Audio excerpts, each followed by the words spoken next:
નમસ્કાર દર્શક મિત્રો, ગુજરાત ડિવિઝન ન્યૂઝમાં આપનું હાર્દિક સ્વાગત છે। સમાચાર છે, દેવગઢ બારિયામાં દિવ્ય હોસ્પિટલ ખાતે બ્લડ સ્ટોરેજ સેન્ટરનું લોકાર્પણ। હવે સ્થાનિક દર્દીઓ મળશે મોટી રાહત। દાહોદ જિલ્લાના દેવગઢ બારિયા નગરના ધાનપુર રોડ સ્થિત પીઠા વિસ્તારમાં આવેલી દિવ્ય હોસ્પિટલ ખાતે ઇન્ડુ બ્લડ બેંક વડોદરાના સંચાલક હેઠળ શરૂ કરેલા બ્લડ સ્ટોરેજ સેન્ટરનું ભવ્ય ઉદ્ઘાટન દેવગઢ બારિયાના રાજવી પરિવારના સભ્ય તથા પૂર્વ ધારાસભ્ય મહારાજ તુષારસિંહ બાબાની હસ્તે કરવામાં આવ્યું હતું। ઉદ્ઘાટન બાદ આ સુવિધા જનતાને સમર્પિત કરવામાં આવી।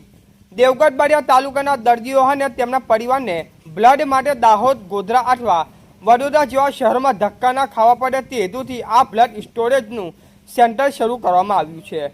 આ નવી સુવિધાને જરૂરિયાતમંદ દર્દીઓને સમયસર બ્લડ ઉપલબ્ધ થઈ શકશે તે આપતજનક અને ઇમરજન્સી પરિસ્થિતિમાં અત્યંત ઉપયોગી સાબિત થશે।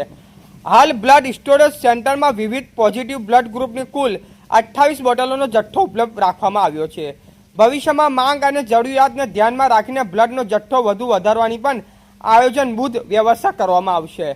ઉદ્ઘાટન સમારોહમાં દેવગઢ બારિયાના આગેવાનો, શહેરના તબીબો, સામાજિક આગેવાનો તેમજ વિવિધ ક્ષેત્રોના મહાનુભાવો ઉપસ્થિત રહ્યા હતા। ઉપસ્થિત મહાનુભાવોએ આ સુવિધાને તાલુકાના આરોગ્ય ક્ષેત્ર માટે મહત્વપૂર્ણ અને જનહિતલક્ષી પહેલ ગણાવી હતી। રિપોર્ટર અનિલ વનકર। સમાચાર જોવા માટે ગુજરાત ડિવિઝન ન્યૂઝ ચેનલને like, share, subscribe, bell icon press button દબાવવાનું ના ભૂલશો। ધન્યવાદ।